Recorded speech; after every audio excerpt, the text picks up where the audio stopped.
First year chemistry के different colleges के MCQs को यहाँ पर सॉल्व करेंगे और उसमें देखेंगे कि किस तरह के एमसीक्यूज़ आ रहे हैं, क्या आंसर्स हैं, एक्सप्लेन सॉल्व भी करेंगे। उसको सिर्फ आंसर नहीं देखेंगे, उस आंसर की जर्नी को भी देखेंगे कि वो आंसर सॉल्व कैसे हो रहा है। ठीक है, तो वन बाय वन जो आपको पता होगा वो आप बता देंगे, जो आप नहीं बता पाएंगे मैं वो बताऊँगा। लेकिन करना हमें सारे एमसीक्यूज़ ही हैं। फर्स्ट है which of the following samples of substances. अच्छा, ये पहला जो कॉलेज है ना, दिस इज़ बहरिया कॉलेज कारसास, ये उसका पेपर है।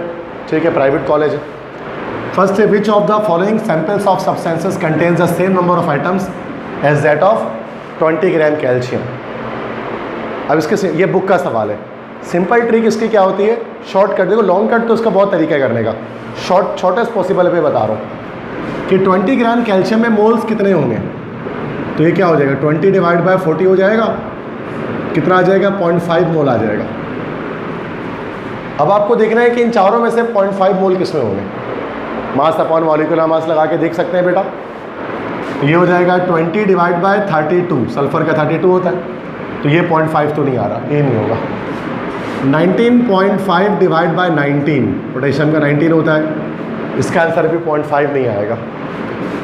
20 डिवाइड बाय 12, ये भी हमारा डिवाइड करेंगे तो 0.5 नहीं आएगा। तो 100% हमारा क्या बेटा, डी ऑप्शन करेक्ट है।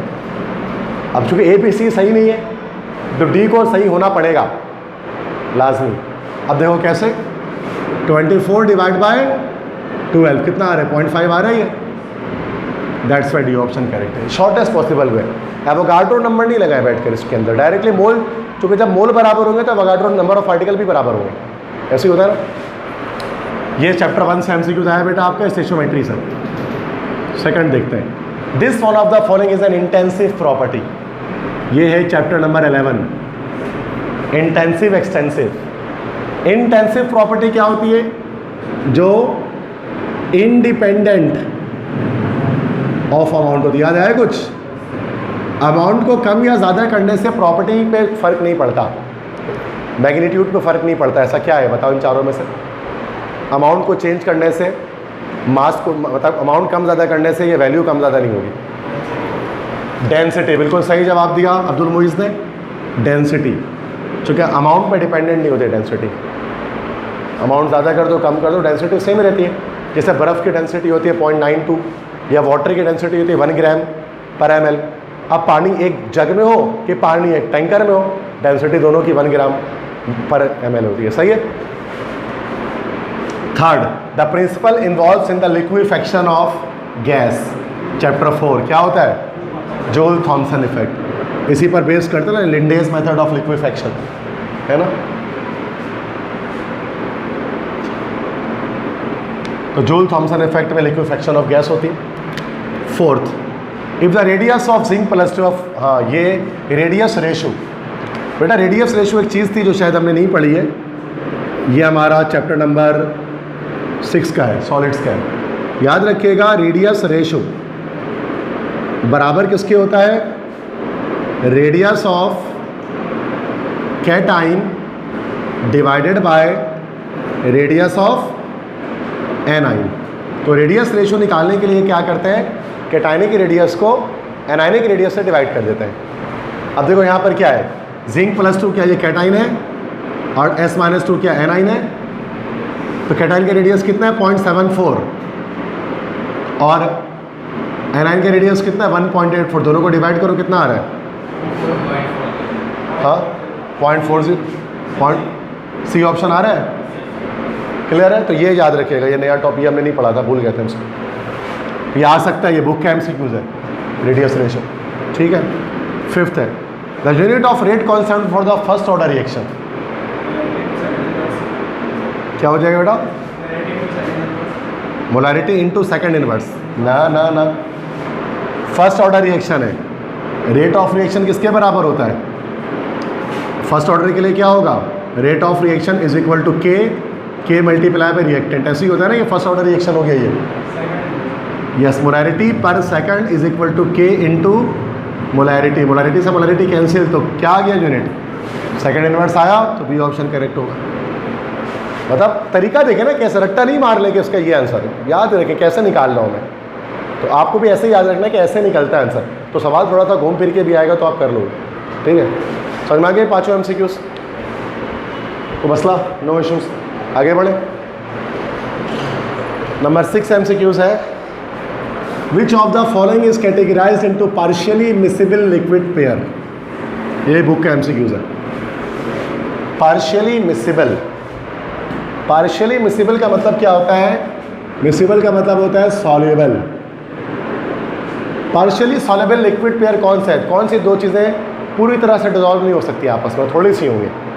राउल्ट्स लॉ बताया था ना मैंने। नॉन आइडियल सॉल्यूशन कब बनेगा बताइए? इन चारों में से नॉन आइडियल सॉल्यूशन कब बन रहा है?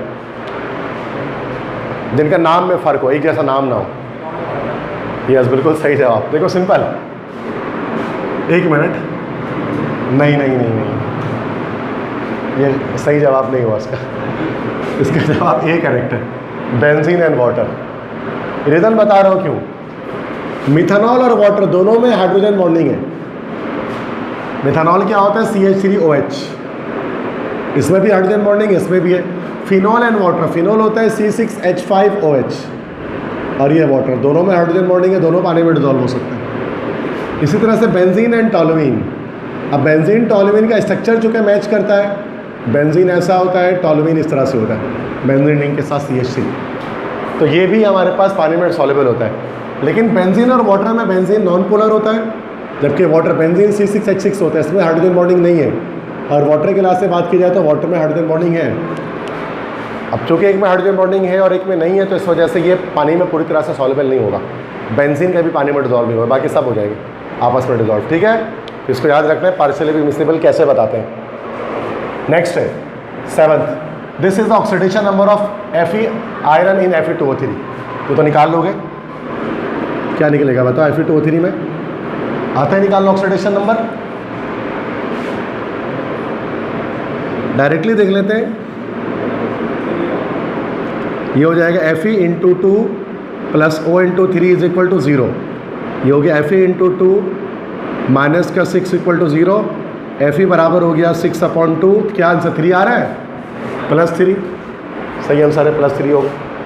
8th MCQ है, in thermochemical process work is 0 if dash is kept constant. देखो बेटा, थर्मोकेमिकल प्रोसेस में दो प्रोसेस पढ़ा था हमने, एक कांस्टेंट टेम्परेचर, एक कांस्टेंट वॉल्यूम प्रोसेस था और एक कांस्टेंट प्रेशर प्रोसेस था। और समय में पढ़ा था वर्क डन कब 0 होता है? कांस्टेंट वॉल्यूम प्रोसेस में, जिसको आइसोकोरिक प्रोसेस भी कह रहे थे। तो क्या आंसर हो जाएगा? वॉल्यूम। पढ़ा था ना इसमें हीट जो भी आप देते हैं वर्क डन नहीं होता, सिर्फ इंटरनल एनर्जी इंक्रीज कर रहा होता है। चैप्टर नंबर ये 11 में पढ़ा था, याद आ रहा है कुछ? 9th, size of particle in colloidal solution. देखो कोलॉइडल सॉल्यूशन में साइज ऑफ पार्टिकल क्या होता है? याद रखना है कि सॉल्यूशन में पार्टिकल का साइज लेस देन 1 नैनोमीटर होता है। सस्पेंशन में पार्टिकल का साइज मोर देन 1000 नैनोमीटर होता है। जबकि कोलॉइड चूँकि इसके बीच की चीज़ है तो 1 से 1000 नैनोमीटर के बीच में होता है। तो क्या आंसर हो जाएगा? बी हो जाएगा। ए वाला ऑप्शन है सॉल्यूशन के लिए, सी वाला है सस्पेंशन के लिए, बी वाला जो है ना वो कोलॉइड के लिए है, चूँकि colloid is intermediate between solution and suspension. पढ़ा था ना हमने, दर बीच में होता है ये दोनों। 10th MCQs, the outer body of dry cell surface anode is made up of. Zinc की बनी होती है, बिल्कुल सही। 11th, which of the following is not a buffer solution. इसमें से कौन सा बफर सॉल्यूशन नहीं है? बफर सॉल्यूशन में याद रखो कि हमेशा वीक एसिड और वीक बेसिस इस्तेमाल किए जाते हैं, स्ट्रॉन्ग इस्तेमाल नहीं होता कभी भी। अब आप देख लो कोई स्ट्रॉन्ग एसिड है, स्ट्रॉन्ग बेस मिल रहा है, ये बफर सॉल्यूशन नहीं हो सकता। सिंपल ट्रिक है, वीक एसिड वीक बेस होता है बफर सॉल्यूशन में। स्ट्रॉन्ग एसिड स्ट्रॉन्ग बेस का भी यूज़ नहीं किया जाता। पढ़ा है ना हमने, acidic buffer, basic buffer. Simple trick बता रहा हूँ कि कैसे सॉल्व करेंगे इसको। तो ठीक है, 11th MCQ समझ में आ गया सबको क्या कैसे सॉल्व हो रहे हैं। नेक्स्ट MCQ 12 है, इन जेम्स चैडविक एक्सपेरिमेंट, मतलब चैप्टर 2 शुरू हो गया है ना, atomic structure. James Chadwick experiment में अल्फा पार्टिकल्स और bombarded on dash, discovery of neutron. Alpha particle को किस पे? बेरिलियम। बिल्कुल सही कहा अब्दुल मोइज ने, बेरिलियम। तो न्यूट्रॉन्स निकले थे, इजेक्ट हुए थे। 13 100 joule is equal to 100 joule बराबर किसके होता है? हमें पता है 1 कैलोरी बराबर किसके होता है? 4.18 जूल के ना। तो कह रहे हैं 100 जूल किसके बराबर होगा? कैलोरी बिग यूनिट है, जूल स्मॉल यूनिट है। स्मॉल से जब भी बिग की तरफ जाते हैं तो क्या करते हैं? डिवाइड करते हैं। तो 100 डिवाइड बाय 4.18 कितना आंसर आ रहा है बताओ?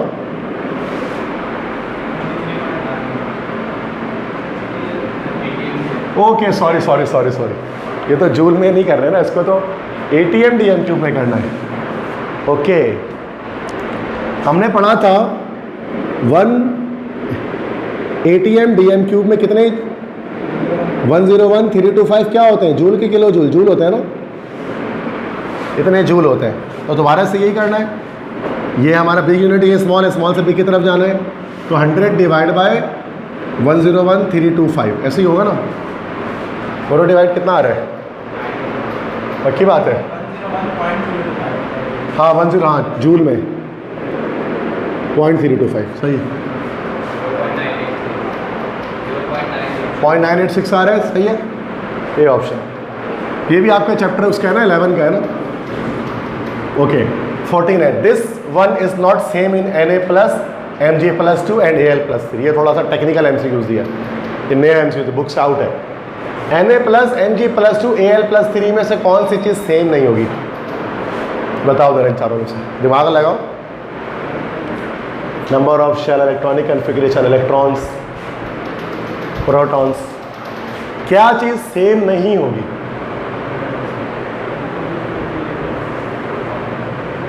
इन तीनों चीज़ों में नहीं बता सकते हो?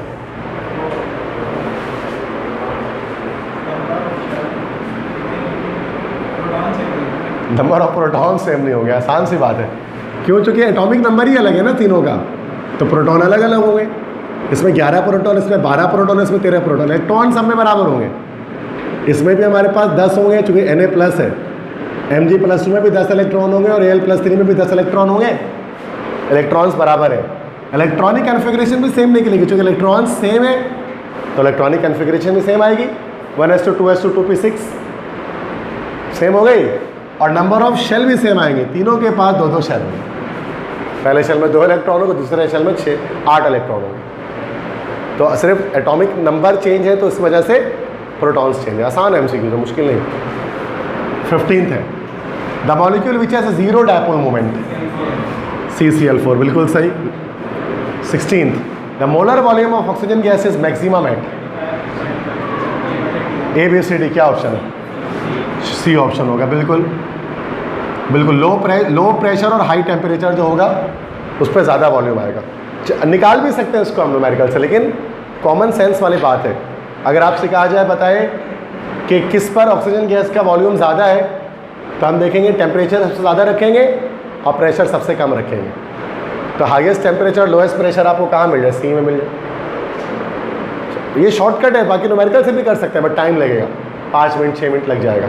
ये विदिन सेकंड आंसर आ जाएगा, टाइम कम होता है। न्यूमेरिकल आपको पता है MCQ आखिरी के आधे घंटे में होते हैं, सेकेंड ईयर फर्स्ट ईयर में, तो आधे घंटे में आपको कंप्लीट करना होता है सारे MCQs। 8 है, the decomposition of H2O2 is inhibited by chapter 10 गिलेस्ट्रीन, बिल्कुल सही। और उसको बढ़ाता है MnO2, पॉजिटिव कैटलिस्ट होता है। 17 MCQs क्लियर है सारे। तो ये एक कॉलेज हमारा कवर हो गया, बहरिया कॉलेज काटसास को मसला। अगला कॉलेज देखते हैं कौन सा है। अगला कॉलेज है BAM PCHS government college for women, girls college है। सबसे टॉप का जो गर्ल्स कॉलेज होता है PCHS, उसका ये।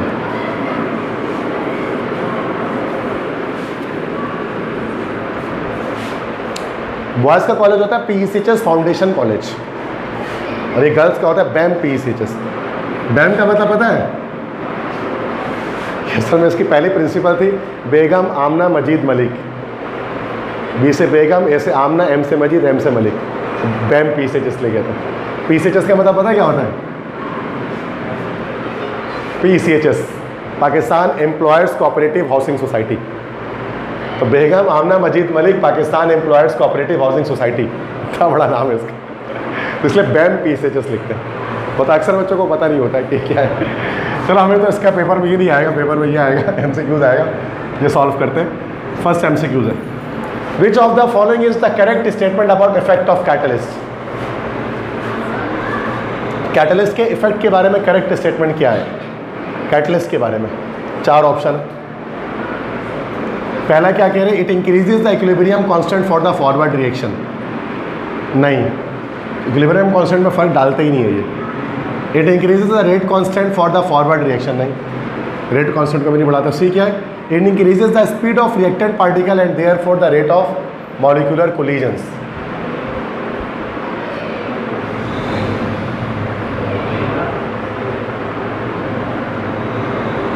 It increases the speed of reactant particles and therefore the rate.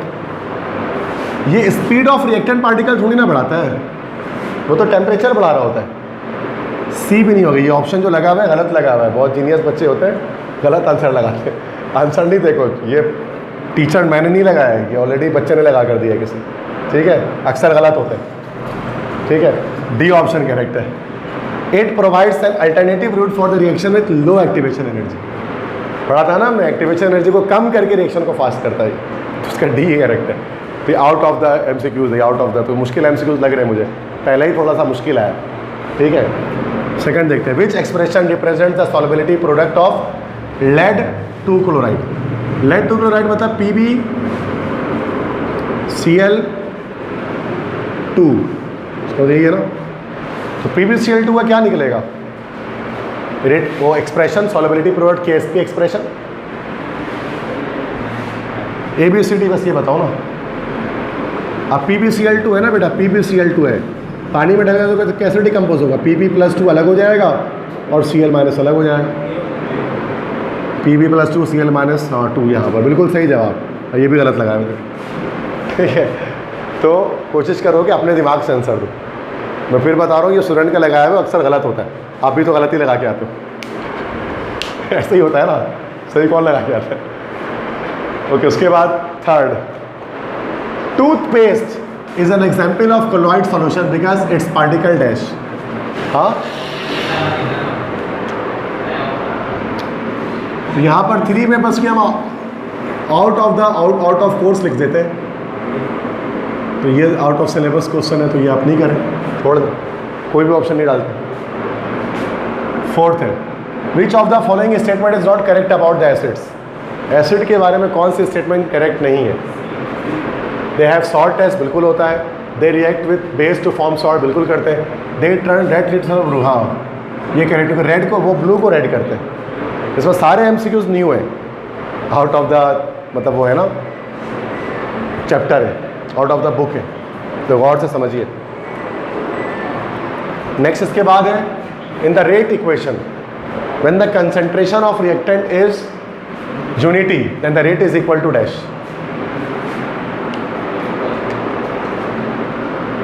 Rate equation में अगर कंसंट्रेशन रिएक्टेंट्स की 1 हो तो देन रेट, इसको ये होना, then rate constant is called. अब सही है ना, अभी हो गया स्पेसिफिक रेट कांस्टेंट. 16 सवाल में मसला तो है ना, हर में कुछ ना कुछ. ठीक है, क्लियर, आगे बढ़े. ये तो पढ़ा हुआ डेफिनेशन. छठा है, this statement below is true about bond Haber cycle pro except dash.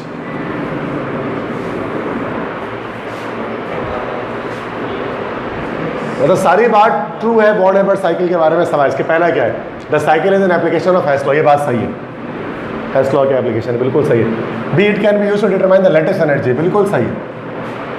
सी, अब the cycle shows the amount of activation energy involve in a reaction. It is the cycle of enthalpy change in which an ionic solid is the theoretically form from its element from the standard state. C option गलत है. D option की बात भी सही है कि the cycle shows the amount of activation energy involve in a reaction. Activation energy के बारे में वो कॉन्सेप्ट नहीं देता है. सातवां the oxidation state of Cr in Na2Cr2O7, वो तो निकल जाएगा, +6 आ जाएगा ना. इतना मुश्किल था, इस बच्चे ने सब गलत निशान लगाया. छठा सही है, इसमें 2 में लगा हुआ है इसमें भी. जबकि ये कोई स्टूडेंट होगा, ये टॉप का, मतलब जिसने PCHS का पेपर दिया हुआ है, वो मैट्रिक में परसेंटेज 90s में होगी उसकी, अब उसमें गलत लगाया. हो सकता है. ओके, 8 है, KOH is used as electrolyte in ये भी गलत लगा। अच्छा इसमें देखो फ्यूल सेल होता है, फ्यूल सेल होता है ना, इसका आंसर हमारे पास होगा फ्यूल सेल। तो फ्यूल सेल भी एक तरह का सेल होता है, इतना इंपॉर्टेंट नहीं है, बस एमसीक्यूज आता है इसका कि इसमें जो इलेक्ट्रोलाइट होता है वो KOH होता है, पोटेशियम हाइड्रोक्साइड। बुक का ही एमसीक्यूज है ये, ठीक है, चैप्टर 12 का है। 9th ionic reactions are classified into. Ionic reactions कैसे होते हैं? Ionic bond Na+Cl NaCl, fast होते हैं, स्लो होते हैं, मॉडरेट होते हैं, फास्ट होते हैं। चलो भाई C option. 10 size of colloidal particle, तो अभी बैरियर में भी आया था। चलो भाई एक सही हो गया, between 1 nanometre and 1000 nanometre. 11 which of the following statement is incorrect for 1 mole of SO2। 1 mole of SO2 के बारे में कौन सी स्टेटमेंट इनकरेक्ट है? 64 ग्राम हो गया SO2, बिल्कुल होगा। 32 + 32 64, ये बात सही है। 32 ग्राम ऑफ ऑक्सीजन, 16 × 2 = 32, ये भी सही है। 6.02 exponent 23 molecules of sulphur dioxide, क्योंकि 1 मोल है, इतने मॉलिक्यूल्स होंगे, बिल्कुल सही। D option yes. चूँकि इतने एटम्स नहीं होंगे ऑक्सीजन के, एटम्स कितने होंगे? O2 है ना, तो ये हो जाएंगे 1.204 एक्सपोनेंट 24 एटम्स होंगे ऑक्सीजन के। तो जो गलत स्टेटमेंट है वो डी वाली है। जो O2 है ना, 1 मोल में जो मॉलिक्यूल्स हैं वो इतने हैं, लेकिन ऑक्सीजन के एटम कितने होंगे? क्योंकि 1 मॉलिक्यूल में आपके 2 एटम मिल जाए ना, तो उसको 2 से मल्टीप्लाई करना पड़ेगा, तो इतने होंगे। तो डी ऑप्शन गलत है। क्लियर, समझ में आई बात? 12वां है, a gas having mass 75 gram occupies a volume of 5.6 litre at STP, the gas is dash. तो मतलब आपको मास दिया हुआ है और वॉल्यूम दिया हुआ है और पूछा जा रहा है गैस कौन सी है। पहले उसका मॉलिक्यूलर मास निकालना पड़ेगा। मोलर वॉल्यूम का फॉर्मूला क्या होता है? मास over molecular mass multiply by 22.41। Molecular mass क्या होगा? Mass upon volume multiply by 22.41। मास कितना है आपका? 75। वॉल्यूम कितना है आपका? 5.6 मल्टीप्लाई बाय 22.41, कितना आ रहा है? 300 आ रहा है, पूरा 300।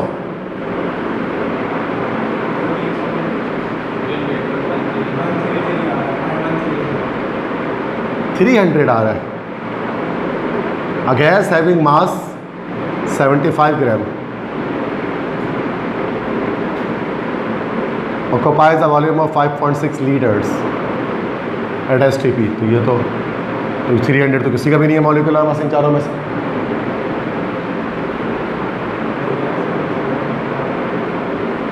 मतलब रॉन्ग आंसर है ना इसमें, तो किसी का भी आंसर नहीं आ रहा, क्योंकि ये मॉलिक्यूलर मास अगर हमारे पास आया है ना ये, तो किसी का 300 होना चाहिए था। इनमें 300 तक तो जा ही नहीं ना, ये तो बहुत कम पे ख़त्म हो जाएंगे। तो ये भी गलत आंसर है, क्वेश्चन में मसला सही, वरना डायरेक्टली आंसर आ जाता है इसमें। पहले मॉलिक्यूलर मास निकाल लेते मोलर वॉल्यूम से, फिर हम उसे चेक कर लेते हैं कितना मॉलिक्यूलर मास किसका आ रहा है। समझ गए? आ ही नहीं सकता पेपर में, आएगा तो फ्री में नंबर मिलेगा। फ्री में नंबर मिलेगा, आ गया तो खुदा ना खास्ता पूरे कराची को नंबर मिलेगा। आते हैं ऐसे MCQs, 1-2 बार आए हैं बहुत पहले कभी, तो पूरे कराची को नंबर मिलता है। आपने कुछ भी निशान लगाया कोई फ़र्क नहीं पड़ता।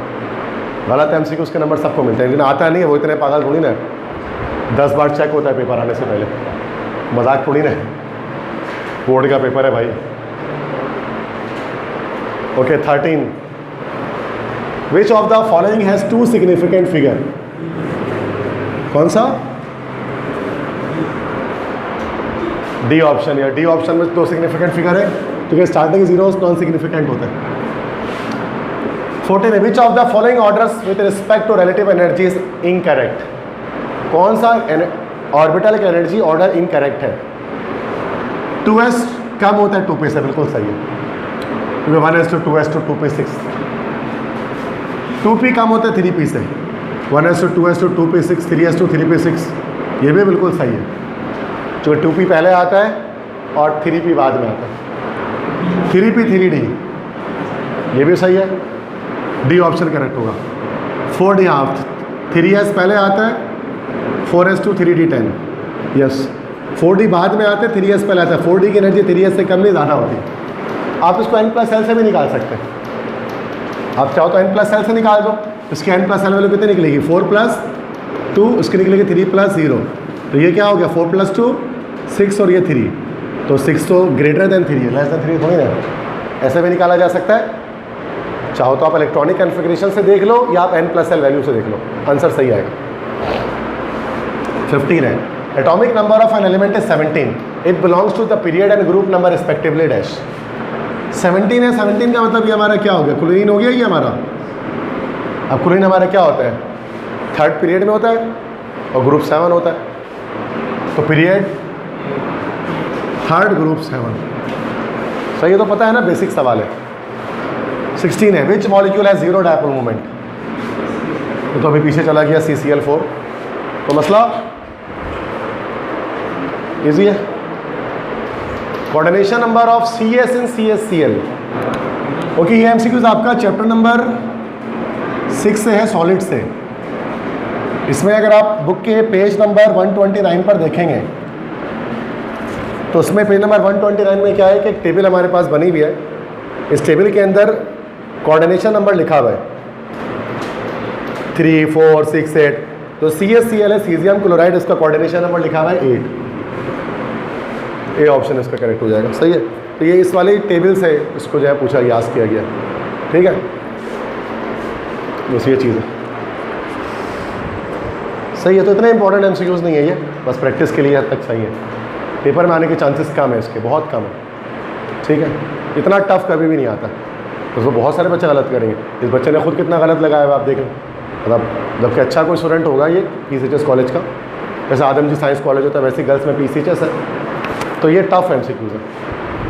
अब दिल्ली का देख लेते हैं, गवर्नमेंट दिल्ली कॉलेज, ठीक है। इसका देखते हैं आसान है, मुश्किल है, कैसे है, क्या डिफिकल्टी है। ओके, फर्स्ट MCQs है, the volume occupied by 8 gram oxygen at STP।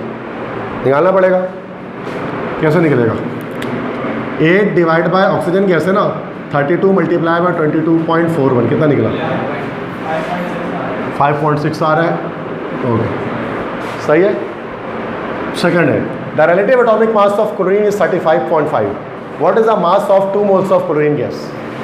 71 direct आ जाएगा, डायरेक्ट बता दें, यह आसान है MCQ में। थर्ड है, the number of orbital in third shell of an atom. Third shell में ऑर्बिटल कितने होते हैं, देखो थर्ड शेल की बात कर रहे हैं। अब थर्ड शेल में S भी होगा, P भी होगा और D भी होगा। S के 2 ऑर्बिटल होंगे, P के 3 ऑर्बिटल होंगे, D के 5, 5 और 3 8, 8 और 2 10, तो क्या आंसर हो जाएगा हमारा है, सॉरी S में एक होगा ना भाई, ऑर्बिटल तो एक ही होगा ना, S इलेक्ट्रॉन्स तो होंगे, P में 3 होंगे, PX, PY, PZ, और D में 5 होंगे, DXY, DYZ, DZX, DX² minus Y² DZ²। तो 5, 6, 7, 8 और 1, 9, C ऑप्शन। फॉर्मूले से भी निकाल सकते हैं इसको, है ना, n² से निकालते हैं ना बेटा, ये n² से निकलता है, तो 3 का स्क्वायर क्या हो गया, 9 हो गया। डायरेक्ट भी निकल सकता है, लॉजिक से भी निकाल सकते हैं, कॉन्सेप्ट से, फॉर्मूले से भी निकाल सकते हैं, आपकी मर्जी। फोर्थ है, which one of the following is not isoelectronic pair। Same electrons नहीं होंगे, पता है किसमें, D में Na+1 Al+3, गलत जवाब, दोनों में 10-10 इलेक्ट्रॉन होंगे, ये तो आइसोइलेक्ट्रॉनिक है।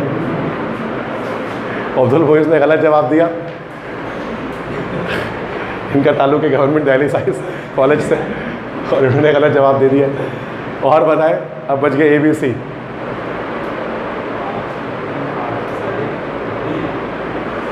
ए है, अनस खान कह रहे ए है, बी ए। बेरिलियम +2, बेरिलियम का होता है 4, +2 का मतलब 2 इलेक्ट्रॉन इधर और Mg+2 10 इलेक्ट्रॉन इधर, यस सही है। ए आइसोइलेक्ट्रॉनिक नहीं है, तो नंबर ऑफ इलेक्ट्रॉन्स अलग अलग है। 5 में आता है, geometry of AB3 molecule which contains 1 lone pair of electron. AB3 में 1 लोन पेयर अगर आ जाए, मतलब अमोनिया, यस बिल्कुल अमोनिया है, क्या होगा बताओ, यस ट्राइगोनल पैरामिडल होगा, बिल्कुल सही, अमोनिया में जैसे होता है ना, क्लियर है। तो ये थोड़ा आसान है, इस तरह के लेवल के आते हैं पेपर में, मतलब वो उतना नहीं आते, मुश्किल ऐसे आते जो हो जाए सॉल्व, इसके लिए बुक ना खोलनी पड़े आपको। नेक्स्ट MCQ देखें 6, this one of the following molecule has dipole moment. मतलब किसमें डायपोल मोमेंट है, जीरो नहीं, जिसमें कुछ है, ग्रेटर देन जीरो है। लीनियर हटा दो, टेट्राहेड्रल हटा दो। अब देखो CO2 क्या लीनियर है? आप स्ट्रक्चर से भी देख सकते हैं, लीनियर है तो इसका तो जीरो होगा डायपोल मोमेंट। CS2 भी लीनियर होता है, स्ट्रक्चर सीधा बनता है इसका 180 डिग्री पे, ये भी नहीं हो सकता। CCl4 क्या बनता है? टेट्राहेड्रल बनता है, ये भी नहीं हो सकता। तो बच क्या गया हमारा B, सल्फर डाइऑक्साइड।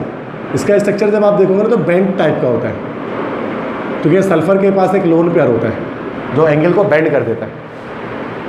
तो SO2 है ना, इसमें 119 डिग्री वाला ट्राइगोनल जो होता है हमारा, ये 119 डिग्री वाला। तो ये हमारे पास SO2 जो है ना, इसका dipole moment greater than zero होगा, क्योंकि ये एंगुलर बेंट स्ट्रक्चर है, क्योंकि इसमें लोन पेयर आ गया है। जब भी लोन पेयर आ जाएगा, हमने पढ़ा था कि dipole moment greater than zero हो जाएगा सेंट्रल एटम। सही है। 6-7 है। The attractive force which develops between an instantaneous dipole and induced dipole is known as dash. London dispersion forces, बिल्कुल सही, सी ऑप्शन। 8 है। The order of rate of diffusion of gases is dash. मतलब highest से lowest पे जाना है ना, greatest diffusion से लोएस्ट डिफ्यूजन पे जाना है। मतलब लोएस्ट मॉलिक्यूलर मास से हाईएस्ट मॉलिक्यूलर मास पर जाना है। किस कैसे होगा? कौन सा होगा?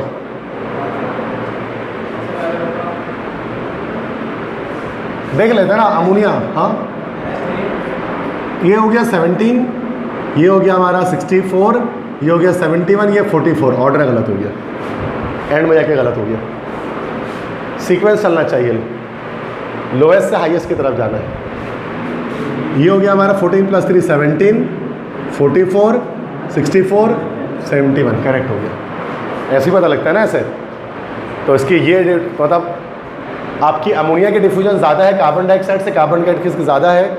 CO2 से, और CO2 की ज़्यादा है किससे भाई? क्लोरीन से, Cl से। क्लियर है? ऐसे ही है ना भाई। Next question, if the kelvin temperature and pressure of ideal gas increases to double, the volume of gas will dash. Yes, temperature को और प्रेशर दोनों को डबल करेंगे तो बिल्कुल सेम हो जाएगा, सेम हो जाएगा, बिल्कुल सेम।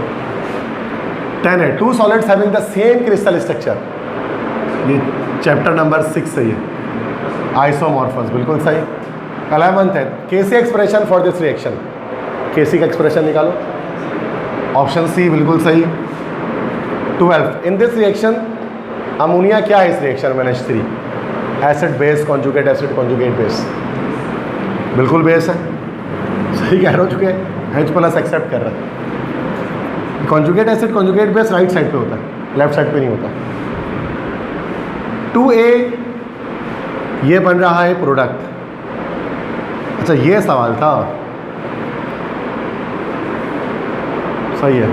अभी असल में मैं गर्ल्स की क्लास ले रहा था ना, इसमें 5 बजे गर्ल्स की क्लास हो रही थी, तो उसमें स्टूडेंट क्वेश्चन लिख कर लाए हुए थे ना, तो उसमें किसी सवाल ने पूछा कि उसने, किसी बच्चे ने मुझसे पूछा ना कि 2A प्रोडक्ट, फिर मैं कि एक 2A जो है वो प्रोडक्ट है, और जब ये इसकी कंसंट्रेशन को इंक्रीज करेंगे 2 टाइम तो रेट ऑफ रिएक्शन कितना हो जाएगा। तो मैंने फिर वही बताया कि प्रोडक्ट की कंसंट्रेशन कम ज़्यादा करने से तो वैसे ही रेट ऑफ इक्वेशन में फ़र्क नहीं पड़ता। तो उन्होंने सवाल मुझे गलत बताया था। ऐसा मैं देख रहा हूँ सवाल ये है जो असल सवाल है। ये रिएक्शन लिखा हुआ है 2A जो बन जा रहा है प्रोडक्ट, तो ये रिएक्टेंट है 2A, सेकेंड ऑर्डर है, सेकेंड ऑर्डर है ना भाई। अगर A की कंसंट्रेशन को 2 गुना बढ़ाएंगे तो रेट ऑफ रिएक्शन कितना हो जाएगा? 4 टाइम्स हो जाएगा, बिल्कुल सही, क्योंकि सेकेंड ऑर्डर का है। अगर ये फर्स्ट ऑर्डर का होता है ना, अगर ये सिर्फ A लिखा होता है यहाँ पर तो 2 टाइम्स ही रहता फिर। अब चूँकि सेकेंड ऑर्डर का है तो डबल बढ़ेगा, तो डबल करेंगे तो ये 4 टाइम हो जाएगा, 4 टाइम करेंगे तो 8 टाइम्स हो जाएगा। बस समझ में आ रही है? तो ये ऑर्डर ऑफ रिएक्शन से आ रही है। क्लियर है मसला? नेक्स्ट देखते हैं क्वेश्चन 14। हो गया था ना, ये सारे हो गए थे इसके। In which of the following molecule oxidation number of oxygen is +2? किसमें ऑक्सीजन का ऑक्सीडेशन नंबर +2 आएगा? ये तो डायरेक्ट निकाल भी सकते हैं, निकाल के बता दोगे?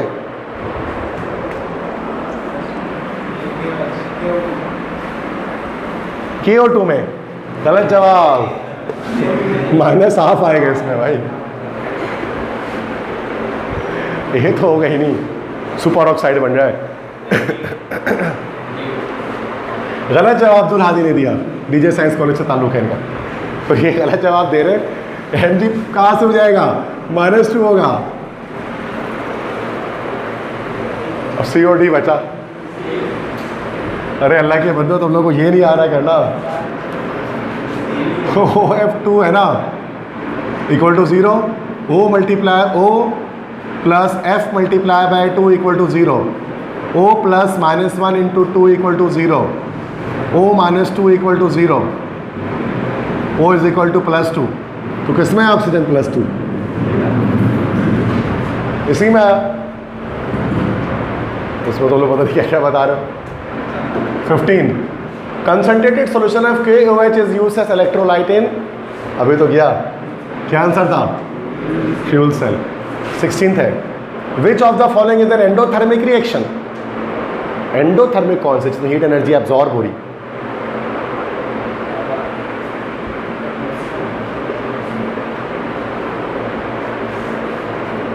बताइए। सी ऑप्शन बिल्कुल सही जवाब, डिकम्पोजिशन रिएक्शन हमेशा एंडोथर्मिक होता है। Sir 817 the colloidal solution has ability to scatter light and this property is known as Tyndall effect, बिल्कुल सही, बी ऑप्शन। क्लियर है। ये दिल्ली कॉलेज के 17 MCQs थे, आसान थे, इजी थे, हो जाना चाहिए, और इसी लेवल के बोर्ड एग्जाम में आते हैं, इससे मुश्किल नहीं आते, ठीक है। मतलब ऐसा होता है कि देखो अभी बुक नहीं उठानी पड़ी किसी में भी, डायरेक्ट हो गया। अब पेपर में करने वाला नहीं है, बहुत टाइम लग जाएगा उसमें, 3 घंटा से पेपर का लग जाएगा। आप उससे अलग से पूछ सकते हो, पूछ लेना, लेकिन अभी नहीं करा, अभी मैं सिर्फ MCQs करा रहा हूँ इस लेक्चर में। पेपर टफ हो ही नहीं सकता, पेपर टफ कैसे, वाकई में टफ है। अब वो अलग बात है कि आपका पढ़ा हुआ नहीं होगा, आपने तैयारी नहीं की होगी उसकी, तो टफ थोड़ी ना हो गया। हाँ, दिल्ली कॉलेज की बात कर रहा हूँ मैं। हाँ तो सही है, बुलाया तो डायग्राम, MOT डायग्राम बनाया है, तो वही MOT डायग्राम बनती है उसमें, ख़त्म बात। अब या तो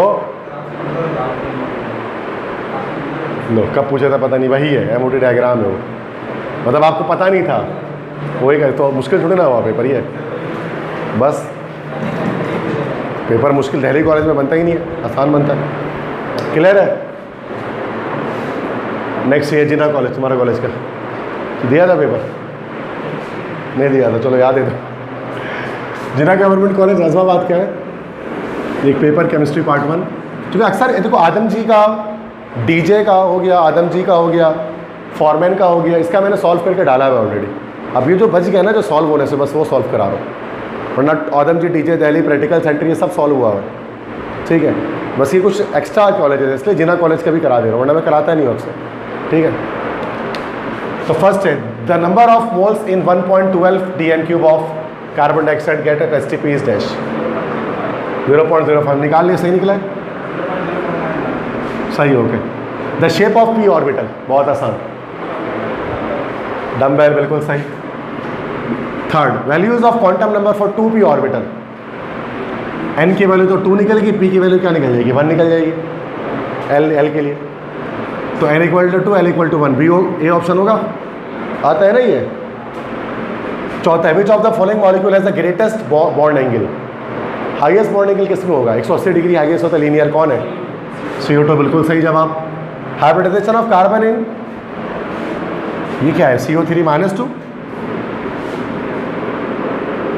CO3 - 2 में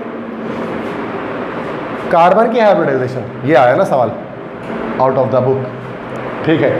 हम मतलब हमसे पूछते हैं हाइब्रिडाइजेशन मीथेन में, इथीन में, इथाइन में, पेपर में ही आ जाता है ना।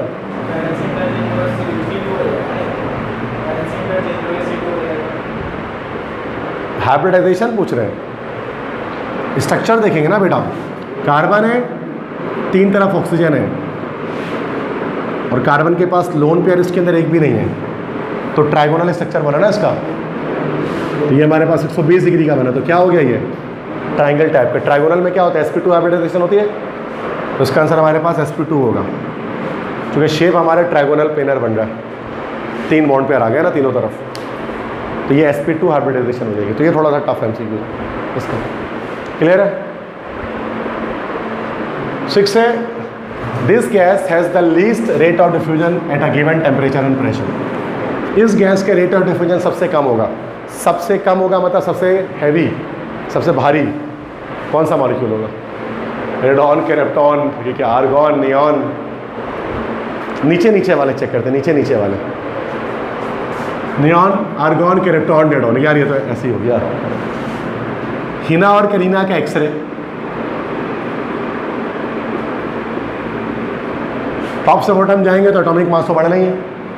सबसे ज़्यादा हैवी कौन सा इन चारों सब में से? रेडॉन है, तो क्या आंसर हो गया? Rn।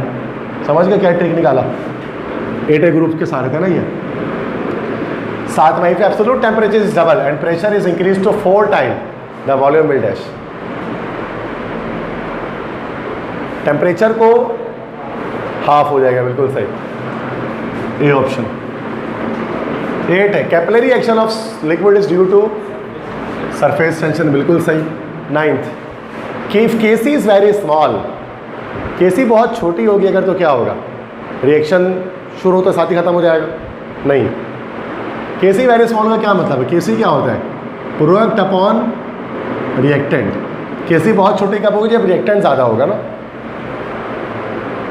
हाँ, तो इसका मतलब कि रिएक्शन मतलब केसी बहुत स्मॉल है तो रिएक्टेंट ज़्यादा है, प्रोडक्ट कम है, ऐसे ही है ना। और रिएक्टेंट ज़्यादा है, इसका मतलब रिएक्शन शुरू होते ही ख़त्म हो गया। अगर केसी की वैल्यू बहुत छोटी है तो रिएक्शन शुरू होते ही ख़त्म हो गया, तो बैकवर्ड रिएक्शन ऑलमोस्ट कंप्लीट है। पढ़ा था ना हमने एक्सटेंट ऑफ रिएक्शन में। तो क्या हो जाएगा आंसर इसमें? रिवर्स रिएक्शन विल अकर, ये बैकवर्ड रिएक्शन अकर होगा उसके अंदर, ठीक है, अगर केसी की वैल्यू बहुत स्मॉल होगी। 10th है, the colour of the universal indicator in basic solution. क्या होता है? आरपीजी होता है ना, रेड, पर्पल, ग्रीन। तो ये हमारे पास एसिड, ये हमारे पास बेस, ये हमारे पास न्यूट्रल। तो यूनिवर्सल इंडिकेटर में बेसिक सॉल्यूशन में कलर क्या आ गया? पी। पी से क्या है? आरपीजी होता है ना। सीपीसी होता है, आर वायु होता है इसका, मिथाइल ऑरेंज का, आरबीपी, आरपीजी। आरपीजी बिल्कुल डन है, पर्पल होना चाहिए था। डीप ब्लू कह ले, मतलब पर्पल डीप ब्लू ही होता है, थोड़ा मिलता जुलता है, सही है। तो ये कर लेते, डीप ब्लू कर लेते, वैसे पर्पल होता है, ठीक है। 11th है, in this crystal system A is not equal to B not equal to C, alpha is equal to beta is equal to gamma is equal to 90 degree. क्या होगा ये? कौन सा क्रिस्टल सिस्टम होगा? क्यूबिकल तो नहीं होगा, CTO O वाला होगा ना ये, ऑर्थोरोम्बिक। तो ऑर्थोरोम्बिक है, तो सी में सारे इक्वल टू होता है क्यूबिक में। उसके बाद टेट्रागोनल में क्या होता है? एक नॉट इक्वल टू होता है। ऑर्थोरोम्बिक में दोनों नॉट इक्वल टू होता है, पढ़ा है हमने क्रिस्टल सिस्टम में। ए ऑप्शन हो जाएगा। 12 है, the number of electrons and neutrons respectively इन, ये कौन सा एल है भाई? एल्यूमिनियम+3 है क्या ये? हो सकता है एल्यूमिनियम+3 हो। 13, 17 कितने इलेक्ट्रॉन और कितने न्यूट्रॉन होंगे इसके अंदर? इलेक्ट्रॉन तो 10 हो जाएंगे, न्यूट्रॉन 4 कहाँ? 17 - 13, ऊपर वाला माइनस नीचे वाला, atomic mass divide by atomic number, तो फिर न्यूट्रॉन आएगा ना। A - Z होता है ना न्यूट्रॉन, भूल गए? तो 17 - 13 कितना हो रहा है? बोलो। 4। 17 नहीं होगा भाई, फिर ये 27 होगा। 17 का 27 होता है ना। अब बताओ 14, तो क्या आंसर हो गया? ये ऑप्शन हो गया। इलेक्ट्रॉन 10 होंगे और न्यूट्रॉन 14 होंगे। 7 कहाँ से आता है? मतलब अजीब सा लग रहा है ना, 7 हो। हाँ 17 नहीं है ना, 27 हो, निकला नहीं ना, वो मिसप्रिंट हुआ है। तब होगा सही, तो प्रोजेक्टर में थोड़ा सा डिम हो जाता है। क्लियर है? 13th है, aqueous solution of sodium carbonate कैसा होगा? Acidic, basic, neutral, amphoteric. क्या होगा बोलो? सिंपल लॉजिक क्या है, पानी में डाल दो उठा के, पानी में डाल दोगे पता लग जाएगा। इसको डालो पानी में, उठा के पानी में डाल दो, ये रहा पानी में डाला ही है, बना कार्बोनिक एसिड और बना NaOH सोडियम हाइड्रोक्साइड। तो weak acid strong base, overall solution कैसा हो गया? बेसिक हो गया, जो स्ट्रॉन्ग बनेगा। बिल्कुल सही जवाब इसका, बेसिक। सोडियम कार्बोनेट इसलिए बेसिक सॉल्ट होता है, ठीक है। This is not intensive property. Extensive property कौन सी है? अमाउंट चेंज करने से जिस पे वैल्यू पे फर्क पड़े। एक्सटेंसिव प्रॉपर्टी बताए कौन सी है चारों में से?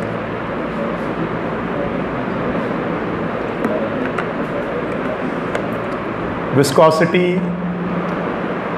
Entropy, density, reflective index. गलत जवाब। एंट्रोपी होता है बेटा extensive property. Disorderness of the system, याद आया? एंट्रोपी बताया था ना कि जितना बड़ा कमरा हो उतना ज़्यादा फैलेगा, छोटा कमरा कम फैलेगा।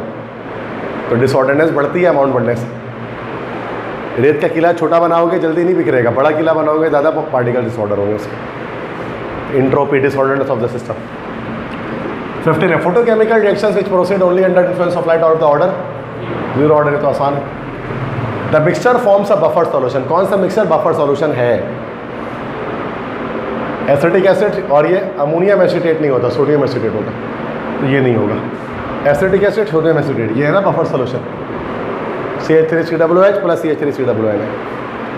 17 है the electrode potential of hydrogen कितना होता है? 0 वोल्ट होता है। स्टैंडर्ड हाइड्रोजन इलेक्ट्रोड 0 असाइन करते हैं ना उसको, उसकी वजह से बाकी मेटल्स की निकाली जाती है। क्लियर है? 17 MCQ से जिना साइंस कॉलेज की हो गए। लास्ट एक और पेपर बस कर लेते हैं, काफ़ी होगा हमारे लिए, ठीक। आजम जी कोचिंग सेंटर का पेपर ही कॉम्प्रिहेंसिव, ये देखते हैं क्या सवाल है उसके अंदर।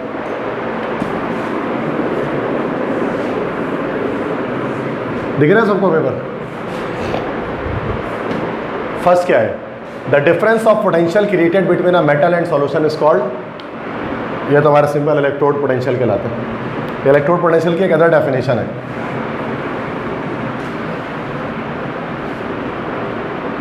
सेकंड है rate constant depends upon, rate constant किस पे डिपेंड करती है? हाँ गलत जवाब लिखा हुआ इसमें भी, टेम्परेचर। थर्ड है which of the following is not example of oxidation, किसमें ऑक्सीडेशन नहीं हो रही? इसमें ऑक्सीडेशन हो रही है, ऑक्सीजन ऐड हो रहा है। गलत जवाब। M पता नहीं +3 से +2 जा रहा है, कम हो रहा है चार्ज, तो यस रिडक्शन हो रही है, रिडक्शन हो रही है। इसमें +2 से +3 जा रहा है तो चार्ज बढ़ रहा है तो ऑक्सीडेशन हो रही है। कॉपर है, इसमें 0 से +2 जा रहा है, चार्ज बढ़ रहा है तो ऑक्सीडेशन हो रही है। तो सिर्फ रिडक्शन किस में हो रही है? बी चॉइस में हो रही है। और आगे बात। फोर्थ है if product of ionic concentration of substance is greater than KSP solution is said to be dash. अगर आयन, ये प्रेसिपिटेशन वाला है, अगर आयनिक प्रोडक्ट ज़्यादा निकलेगा KSP से तो प्रेसिपिटेशन होती है, सॉल्यूशन सुपर सैचुरेटेड होता है। याद आया कुछ? PPT विल फॉर्म लिखते हैं जिसमें हम लोग प्रेसिपिटेशन विल अकर, क्या था ना न्यूमेरिकल इसके, याद आ रहा है? फिफ्थ है at STP 0.1 mole of gas occupies the volume dash. 0.1 mole आसान है। 2.241 क्या आएगा? 2.24 आएगा, सही है। छठा है which of the following is lightest रे, इसमें कौन सा सबसे लाइटेस्ट हल्का है? सबसे हल्का कौन सा होता है? Cathode, alpha, beta, gamma. Lightest ray, चलो मैं बता देता हूँ, 1 मिनट। कैथोड रे क्या होते हैं बेटा? इलेक्ट्रॉन होते हैं, ठीक है। बीटा रेज भी इलेक्ट्रॉन ही होते हैं, फास्ट मूविंग इलेक्ट्रॉन होता है, ठीक है। अल्फा रेज हीलियम न्यूक्लियस होता है, पढ़ा है कभी? हीलियम न्यूक्लियस, हीलियम न्यूक्लियस का मतलब 2 प्रोटॉन और, तो ये तो बहुत भारी है। गैमा रेज क्या होते हैं? इलेक्ट्रोमैग्नेटिक रेडिएशंस, और इलेक्ट्रोमैग्नेटिक रेडिएशंस का मास होता है कोई फोटॉन्स होते हैं ना उस पर, तो लाइट रे जैसा रोशनी का मास कहाँ है, रोशनी भी तो एक इलेक्ट्रोमैग्नेटिक रेडिएशन है लाइट, तो क्या आंसर हो गया इसका, गैमा रेस। तो गैमा रेस का मास होता ही नहीं, लाइटेस्ट रेट। क्लियर है? 6 है n plus L value of 5d, तो 5 प्लस कितना कर लेंगे, d क्या हो गया, l वैल्यू कितनी होती है इसकी, 1 होती है। अबे क्या हो गया, S P D F 0 1 2 3, ये लिख कर दिखाऊंगा मैं तुमको, 2, तो 5 प्लस 2 7 आएगा ना, ये n प्लस एल भी भूल गए तुम लोग। अब 8वां है, the mixture which contains a weak acid and it salt or a weak base and it salt is called buffer solution, है ना भाई।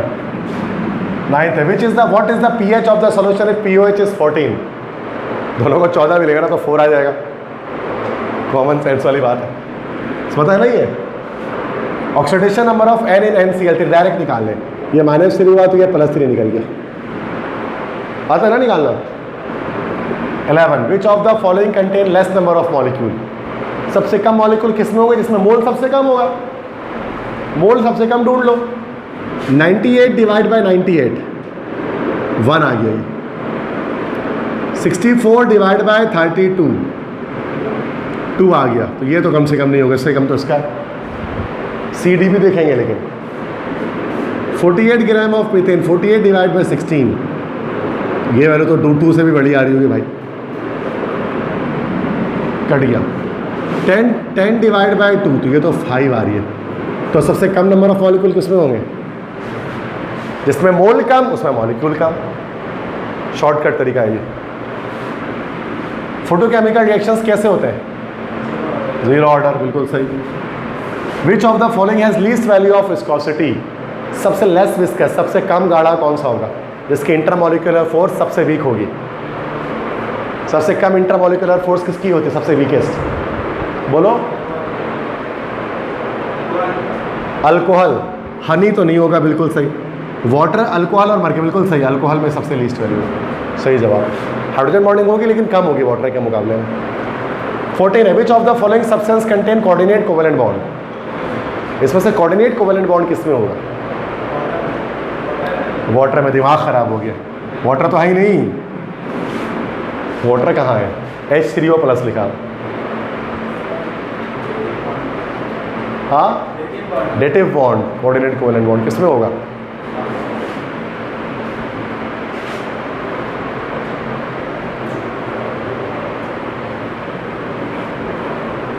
हमने 3 ही एग्जाम्पल की थी डेटिव कोवेलेंट बॉन्ड में, एक NH4Cl, एक NH4+ और एक POCl3, याद आ रहा है कुछ, ये तीनों में कोऑर्डिनेट कोवेलेंट बॉन्डिंग मौजूद है। ऑल ऑफ दिस कैसे है, H3O में तो पता है ना, HOH और एक तरफ से यहाँ H से मिला होता है, याद आ रहा है कुछ, ऐसे बनता है कोऑर्डिनेट कोवेलेंट बॉन्ड। POCl3 का भी बताया था, फॉस्फोरस लिया, 3 तरफ क्लोरीन और एक तरफ ऑक्सीजन को ये लोन पेयर दे देता है, POCl3 में भी बन गया। NH4Cl में NH4 के अंदर कोऑर्डिनेट कोवेलेंट बॉन्डिंग होती है NH4+ में, और ये Cl- के साथ आयनिक बॉन्ड बना के जुड़ जाता है। ये जो NH4 है ना, इसके अंदर आपको कोऑर्डिनेट कोवेलेंट बॉन्ड मिलता है, इस तरह से, याद आ रहा है कुछ। तो तीनों में कोऑर्डिनेट कोवेलेंट बॉन्डिंग मैंने करके दिखा दिया कैसे, ऑल ऑफ दीज आंसर हो गया, समझ गए। तो हमने यही एग्जाम्पल्स पढ़ी हैं जब हमने कोऑर्डिनेट कोवेलेंट बॉन्ड पढ़ाए तो, क्लियर है। वन साइडेड शेयरिंग होता है, एक्सप्लेन नहीं कर रहा मैं, ठीक है। 15 है, the molarity of a solution containing 0.1 mole solute in 100 cm3।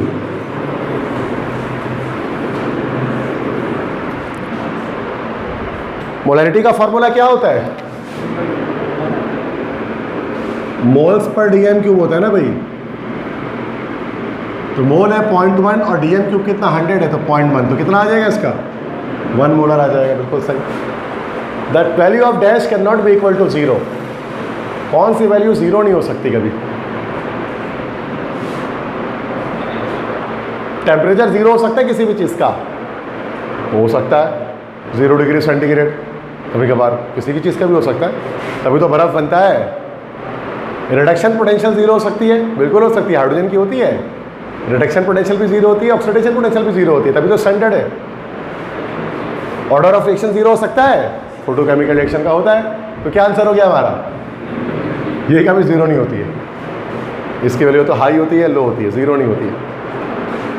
आखिरी है, if KC of reaction is very small indicates that equilibrium will occur. KC फिर स्मॉल हो गया, रिएक्टेंट ज़्यादा है, बैकवर्ड रिएक्शन ऑलमोस्ट कंप्लीट है, क्या आंसर होगा?